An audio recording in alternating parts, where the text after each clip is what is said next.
Assalamualaikum dan salam sejahtera. Bertemu kembali di saluran Miss Sakura Channel. Episode yang lepas. Kini, kami kembali untuk mengakhiri kisah ini. Kesengsaraan kami di rumah sewa. Kami terkilan dengan keadaan COVID-19 yang masih tidak menentu itu. Mereka sungguh kejam dengan perbuatan mereka pada kami. 2 daripada 4 beradik itu tidak peduli dengan keadaan kami dan Pak Enda dengan caranya seolah-olah baik itu. Dan yang merupakan ketua dari 3 beradik yang hanya Pak Enda saja, anak lelaki tunggal. 3 yang lain pula merupakan kakak Pak Enda. Mereka semua tinggal di kawasan yang sama, berdekatan rumah sewa itu. Namun, nama bekalan elektrik bagi rumah arwah ibunya itu milik anak kedua dari 4 beradik tersebut, yang merupakan jiran kami. Hatinya tidak baik sama sekali. Selalu membuat kami tertekan dan mengacau kami, supaya kami keluar dari rumah itu. Pernah terjadi satu hal, sewaktu kami pulang ke rumah pemilik Honda Jazz, serta abangnya itu sengaja mencari hal pada kami. Kami juga pernah bertengkar, karena Honda Jazz itu parking di hadapan rumah sewa kami. Sedangkan kawasan rumah beliau sangat luas. Dengan itu, dia juga sengaja melengah-lengahkan kami untuk parking di hadapan rumah sewa kami. Sebelum ini, kami hanya parking di kawasan rumah sewa kami saja. Honda Jazz itu hatinya sungguh busuk sekali. Abangnya juga menurut saja kemauan adiknya. Dengan rasa tidak puas hatinya pada kami, abangnya mengeluarkan kata-kata yang sungguh kesat pada kami. Dalam keadaan tertekan, ibu membuat repot kepada pihak polis. Setelah itu, kami terpaksa menarik balik repot itu karena ibu tidak mau memperbesarkan perkara ini. Walaupun mereka sangat busuk hati pada kami, pemilik Honda Jazz itu pernah memfitnah ibu saya ketika di balai polis. Katanya, ibu saya mengancamnya, sedangkan pemilik Honda Jazz itu sengaja tidak mau mengalah apabila setiap kali kami berselisih dengannya di kawasan laluan kereta yang agak sempit itu. Hanya 1 buah kereta yang muat di laluan itu. Setelah dia melihat ibu, dia teruskan juga jalan. Tidak mudah mengalah. Jika tidak mau kami menyewa, mengapa memberi kami menyewa di situ? Apakah tujuannya? Adakah hanya untuk uang deposit kami saja? Bagi bekalan air di rumah sewa itu pula di atas nama Pak Enda. Tetapi alhamdulillah, hal itu tiada masalah.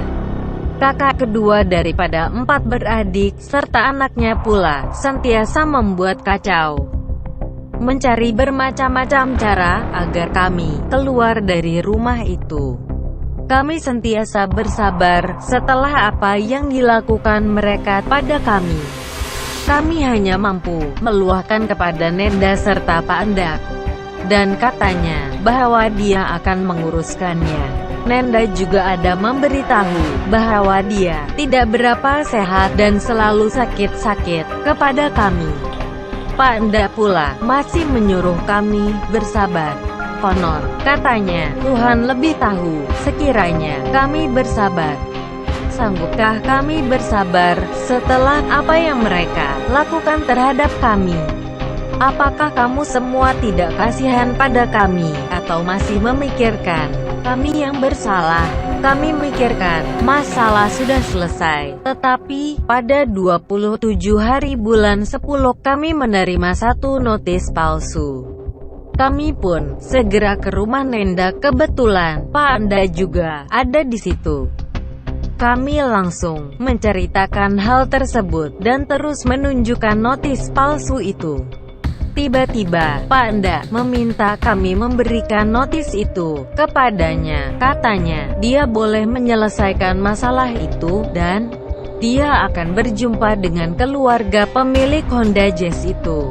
Katanya lagi, kami sudah pun membayar duit sewa bulan 10 itu kepadanya. Dengan itu, kami ada hak untuk tinggal di rumah sewa itu. Dan tidak perlu mengikut arahan notis itu.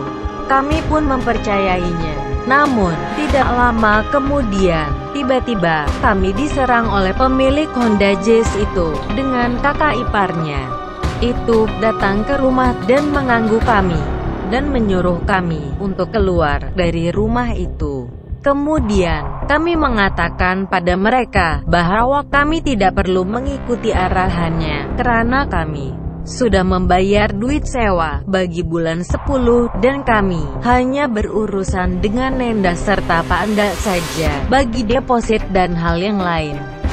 Dan kami mengatakan lagi, jika rasa tidak puas hati, mereka boleh berjumpa dengan Panda sendiri, kata kami. Namun selepas itu, pemilik Honda serta kakak iparnya terus memarah kami, dan kami terus menutup pintu karena malas melayan kerenahnya. Mereka yang tidak berperi kemanusiaan itu, sentiasa memaksa kami untuk keluar dari rumah itu.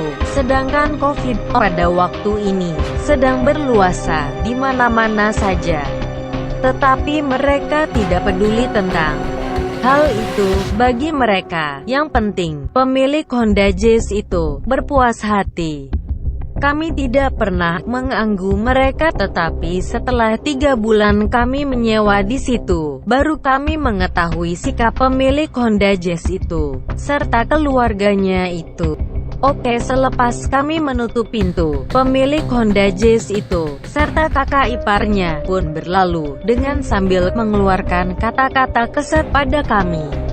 Setelah beberapa hari, tiba-tiba, kami mendapat tawaran bekerja di Pineng. Keesokannya sebelum kami bertolak ke sana, tiba-tiba, pada pagi itu, kami dikejutkan dengan satu bunyi di luar rumah, lalu ibu pun segera membuka pintu.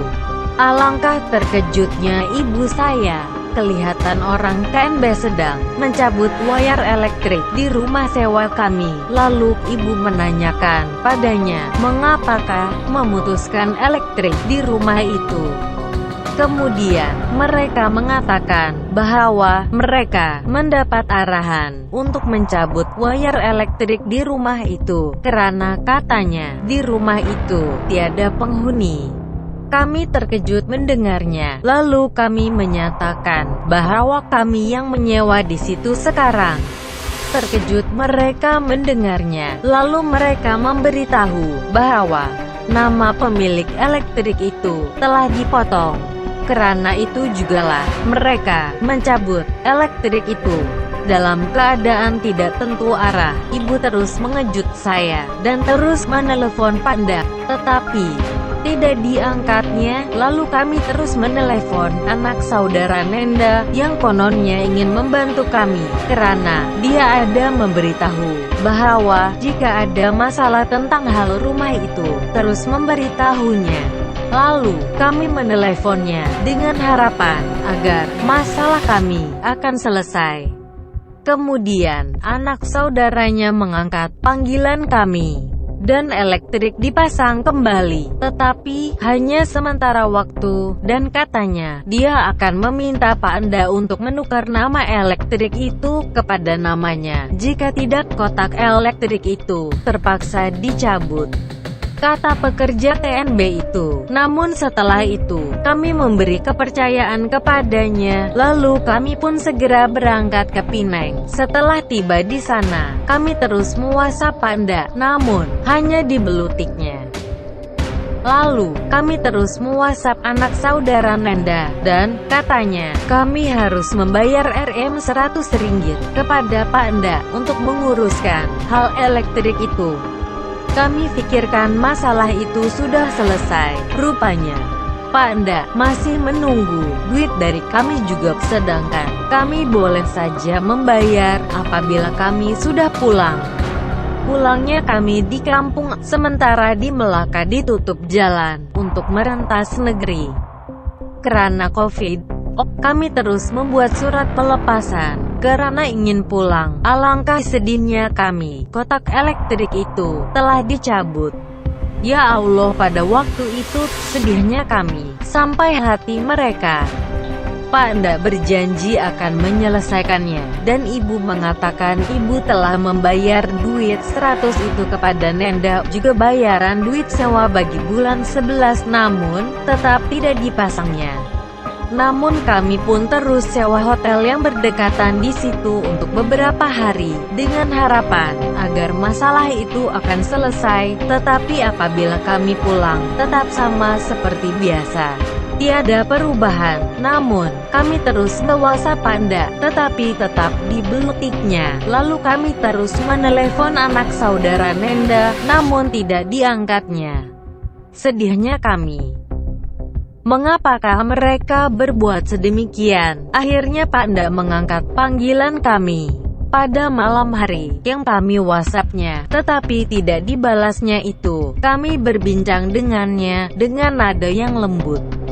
Namun Panda, kata-katanya hanya menyakitkan hati kami dan menyalahkan kami pula. Sedangkan dia tahu ini semua salah pemilik Honda Jazz itu serta keluarganya.